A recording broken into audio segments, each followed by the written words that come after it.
Hello बच्चों, राधे राधे। आज एक नया टॉपिक लेते हैं। दो आवेशित चालकों को तार द्वारा जोड़ने पर आवेशों का पुनर्वितरण, ओवेनिस्ट विभव और ऊर्जा का ह्रास क्या होगा, यानी लॉस ऑफ एनर्जी क्या होगी, ओवेनिस्ट विभव यानी कॉमन पोटेंशियल क्या होगा उनका, और आवेशों का पुनर्वितरण। जब हम दो चालकों को किसी तार के द्वारा जोड़ते हैं तो चार्जेस का रीडिस्ट्रीब्यूशन हो जाता है, आवेशों का पुनर्वितरण हो जाता है। बड़ा इंपॉर्टेंट टॉपिक है, कॉन्सेप्ट बड़ा इंपॉर्टेंट है। न्यूमेरिकल अक्सर पूछे जाते हैं, कंपटीशन में भी पूछे जाते हैं। हम ये मान लें कि हमारे पास दो चालक हैं, एक चालक ए है और दूसरा चालक बी है। चालक ए की धारिता C1 है और चालक बी की धारिता C2 है। चालक ए को हमने Q1 आवेश दिया। जब चालक ए को Q1 आवेश देंगे तो इससे इसका विभव V1 हो जाता है। चालक बी को Q2 आवेश दिया जिससे इसका विभव कितना हो जाता है, V2 हो जाता है। Q1 का मान क्या होगा, Q1 तो C1 V1 के बराबर होगा और Q2 कितना होगा, ये C2 V2 होगा। वैद्युत धारिता की अवधारणा पढ़ी है तुमने, Q बराबर CV। तो पहले चालक के लिए Q1 क्या होगा, C1 V1 होगा और दूसरे चालक का आवेश Q2 कितना होगा, वो C2 V2 के बराबर होगा। अब यदि हम इन दोनों चालकों को किसी पतले तार के द्वारा जोड़ दें तो क्या होगा। पतले तार द्वारा जोड़ देने पर धन आवेश ऊंचे विभव वाले चालक से नीचे विभव वाले चालक की ओर स्थानांतरित होगा। कब तक, जब तक इन दोनों चालकों के विभव समान ना हो जाएं। और जब इन दोनों चालकों के विभव समान हो जाएंगे तो आवेश का बहना रुक जाता है। हम ये मान लें कि चालक ए का विभव ऊंचा है, चालक ए का विभव ऊंचा है, तो धनावेश चालक ए से चालक बी की ओर स्थानांतरित होगा, ट्रांसफर होगा। कब तक, जब तक इन दोनों के विभव समान ना हो जाएं। और जब इनका विभव समान हो जाएगा, दोनों का विभव V हो जाएगा, तो आवेश का बहना रुक जाएगा। अब आवेश चालक ए से बी पर ट्रांसफर हुआ है, केवल चालक पर दोनों चालकों का कुल आवेश कितना है, कुल आवेश की मात्रा तो अब भी Q1 प्लस Q2 ही होगी। पहले इस पे कितना था Q1, इस पे कितना था Q2।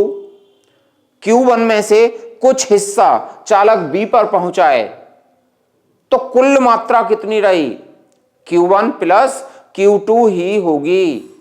और संयुक्त धारिता, कुल धारिता कितनी हो जाएगी, दोनों चालकों को हमने तार के द्वारा जोड़ दिया, तार से जोड़ दिया, तो संयुक्त धारिता क्या होगी, C1 प्लस C2 होगी। अब यदि इन चालकों का ओवेनिस्ट विभव कितना है, V है। यदि ओवेनिस्ट विभव कॉमन पोटेंशियल कैपिटल V है, तब कैपिटल V का मान क्या होगा,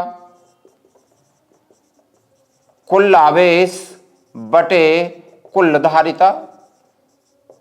V बराबर Q upon C, simple formula. कुल आवेश कितना है, Q1 प्लस Q2। आवेश केवल ट्रांसफर हुआ है, टोटल में कोई चेंज नहीं होगा। कुल आवेश Q1 प्लस Q2 ही रहेगा। और कुल धारिता कितनी हो गई, C1 प्लस C2 हो गई। Q1 कितना है, ये तो C1 V1 है। Q2 कितना है, C2 V2 है, अपॉन C1 प्लस C2, ये चालकों का कॉमन पोटेंशियल होगा। ओवेनिस्ट विभव का मान क्या होगा, C1 V1 plus C2 V2 upon C1 plus C2 के बराबर होगा। जब चालकों को हमने तार से जोड़ा तो तार से जोड़ने पर आवेश स्थानांतरित हुआ और हमने ये माना कि ए का विभव ऊंचा है, तो ए से धनावेश चालक बी की ओर ट्रांसफर हुआ है। अब तार द्वारा जोड़ने के बाद मान लो इस पर आवेश की मात्रा हो गई Q1 डैश और इस पर आवेश की मात्रा हो गई Q2 डैश। तब आवेशों के पुनः वितरण के बाद आवेश क्या होंगे इनके, तो अब उभयनिष्ठ विभव कितना हो गया इनका, V के बराबर हो गया। तो Q1 डैश की वैल्यू क्या होगी, Q1 डैश तो C1 V के बराबर होगा, क्योंकि इस चालक का पोटेंशियल भी V है, अब तो इसका भी पोटेंशियल V है। और Q2 डैश का मान क्या होगा, ये C2V के बराबर होगा। इन दोनों को डिवाइड कर दें तो Q1 dash upon Q2 dash बराबर C1V अपॉन C2V, या फिर V से V कैंसिल हो गया, C1 upon C2। Q1 dash तार द्वारा जोड़ने के बाद आवेश है और Q2 डैश ये दूसरे चालक का आवेश है, यानी आवेशों के पुनर्वितरण के बाद के आवेश हैं ये। तो आवेशों का पुनर्वितरण धारिताओं के अनुपात में होता है। चालकों पर आवेशों का पुनर्वितरण उनकी धारिताओं के अनुपात में होता है। अब हम यहां ये देखें कि आवेश कितना ट्रांसफर हो गया, स्थानांतरित आवेश कितना है। स्थानांतरित आवेश की मात्रा क्या है, ए से बी पे हुआ है ट्रांसफर। ए का शुरू में आवेश कितना था, ये तो Q1 था, अब कितना है इस समय, Q1 डैश। तो ट्रांसफर कितना हो गया, Q1 में से Q1 डैश को माइनस कर दें, इतना ट्रांसफर हो गया, स्थानांतरित हो गया। Q1 क्या है, C1V1, Q1 C1V1। Q1 dash कितना है, ये तो C1V के बराबर है, तो C1V, C1 कॉमन हो गया, V1 माइनस V, या C1V1 माइनस V कितना है, C1V1 plus C2V2 upon C1 plus C2।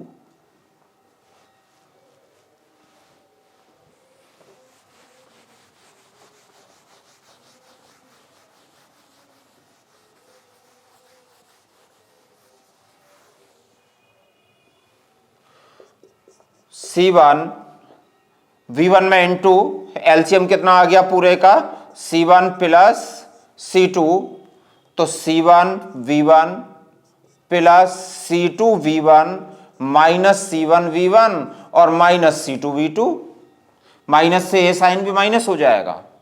C1V1 cancel हो गए, C2 और ये भी C2, तो C2 कॉमन हो गया अपॉन C1 प्लस C2 और V1 माइनस V2। ये स्थानांतरित आवेश की मात्रा होगी, जो जितना चार्ज ट्रांसफर हुआ उसकी वैल्यू क्या है, C1 C2 upon C1 plus C2 into V1 minus V2। इतना चार्ज ट्रांसफर हुआ ए से बी की ओर। अब एनर्जी का लॉस क्या होगा, ऊर्जा का ह्रास क्या होगा, ऊर्जा हानि क्या होगी, ये कैलकुलेट कर लें। जब हम इन दोनों चालकों को किसी तार से जोड़ते हैं तो सदैव एनर्जी का लॉस होता है। ये जो एनर्जी लॉस होता है ये तार में ऊष्मा के रूप में प्रकट होता है, ऊष्मा के रूप में लॉस हो जाता है। कभी कभी जब हम चालकों को जोड़ते हैं तार से तो चिंगारी निकलती है, प्रकाश के रूप में भी लॉस हो जाता है, ध्वनि निकलती है, साउंड के रूप में भी लॉस हो जाता है। लॉस ही होता है हमेशा। जब हम दो चालकों को किसी तार के द्वारा जोड़ते हैं तो ऊर्जा का सदैव लॉस होता है, ऊर्जा की हानि होती है। कितनी होगी ये कैलकुलेट कर लें।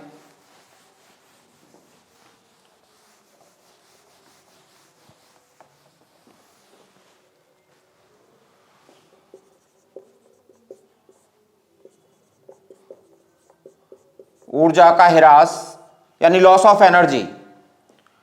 अब इनको हम ये देखें कि अभी हमने चालकों को तार से जोड़ा नहीं है, जोड़ने से पहले, अभी तार से जोड़ा नहीं है, जोड़ने से पहले चालक की धारिता क्या है, C1, विभव क्या है, V1। तो पहले चालक की वैद्युत स्थितिज ऊर्जा क्या होगी, पहले चालक की वैद्युत स्थितिज ऊर्जा ये तो हाफ C1V1 स्क्वायर होगी, फॉर्मूला हाफ CV स्क्वायर। दूसरे चालक की वैद्युत स्थितिज ऊर्जा क्या होगी, ये हाफ C2V2 स्क्वायर होगी। दोनों की कुल ऊर्जा क्या होगी जोड़ने से पहले, U equals to 1/2 C1V1 square plus 1/2 C2V2 square होगी। हाफ कॉमन हो गया, C1V1 square plus C2V2 square होगी। ये जोड़ने से पहले एनर्जी होगी, अभी तार से जोड़ा नहीं है हमने, जोड़ने से पहले कुल ऊर्जा। अब इन दोनों चालकों को हम तार से जोड़ दें, जोड़ने के बाद दोनों चालकों की, अब इनको हमने किसी तार से जोड़ दिया, तार से जोड़ दिया। तार से हम जैसे ही जोड़ते हैं तो आवेश ऊंचे विभव वाले चालक से नीचे विभव वाले चालक की ओर ट्रांसफर होता है, स्थानांतरित होता है। कब तक होता है, जब तक इन दोनों के विभव समान ना हो जाएं। और मान लो इन दोनों के विभव V हो गए, तार द्वारा जोड़ दिए तो दोनों की संयुक्त धारिता, कुल धारिता कितनी हो गई, C1 प्लस C2। तो जोड़ने के बाद हाफ CV स्क्वायर फॉर्मूला, तो C की जगह क्या आएगा, C1 प्लस C2। कुल धारिता तार द्वारा जोड़ने पर कुल धारिता कितनी हो गई, C1 प्लस C2। और विभव कितना हो गया, V का square equal to half C1 plus C2। V की वैल्यू क्या थी, C1V1 plus C2V2 upon C1 plus C2 का whole square. 1/2 C1V1 plus C2V2 का होल स्क्वायर अपॉन, इसका भी होल स्क्वायर हो गया C1 प्लस C2 का, और एक ये है तो एक कैंसिल हो गया, तो C1 प्लस C2। तो U dash equals to 1/2 C1V1 plus C2V2 whole square upon C1 plus C2। ऊर्जा में सदैव हानि ही होती है, तो ऊर्जा में ह्रास कितना हो गया, एनर्जी का लॉस कितना हो गया, delta U equals to, loss का अर्थ पहले ज्यादा थी अब कम हो गई, तो U माइनस U डैश, इसको U डैश माना है, U minus U dash. U कितना है, 1/2 C1V1 square plus C2V2 square. इसमें से ये माइनस करना है, 1/2 C1V1 प्लस C2V2 का whole square upon C1 plus C2।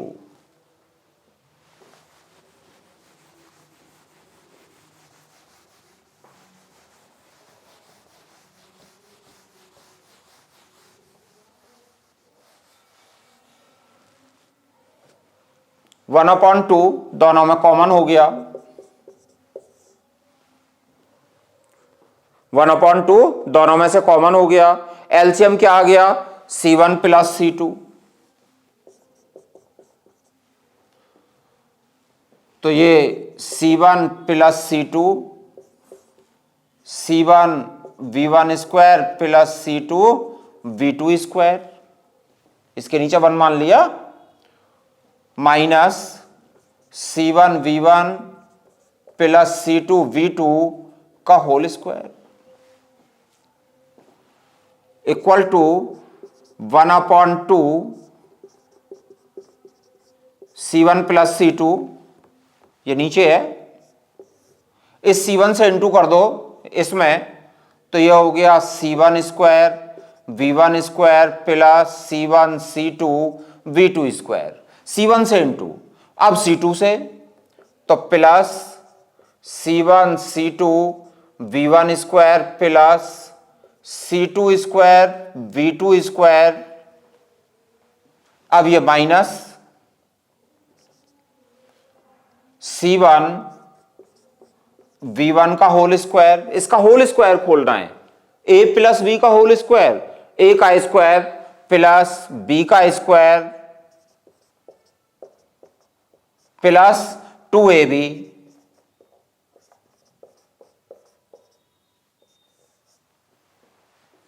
तो C1 V1 का होल स्क्वायर प्लस है ये, इस माइनस से वो प्लस माइनस हो गया, फिर plus 2ab 2C1 C2 V1 V2 वो भी माइनस हो गया। ये term C1 square V1 square cancel हो गए। इसी तरह से C2 स्क्वायर V2 स्क्वायर ये टर्म कैंसिल हो गया। 1/2 C1 प्लस C2 क्या बचा, यहां भी C1 C2 आ रहा है, ये भी C1 C2, तीसरे टर्म में भी C1 C2, तो हमने C1 C2 को कॉमन कर लिया। क्या बचा, V2 square plus V1 square minus 2V1 V2 C1 C2 upon 2 C1 plus C2।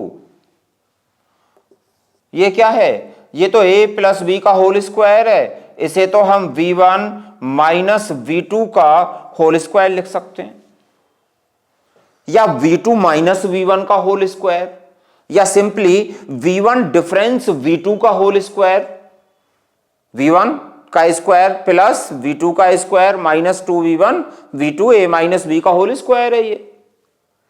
अब ये डेल्टा U का मान आया, इसमें C1 C2 क्या है, ये तो धारिता है चालक की, और चालक की धारिता कैसी होती हैं, C1 व C2 ये कैसी हैं, दोनों पॉजिटिव हैं।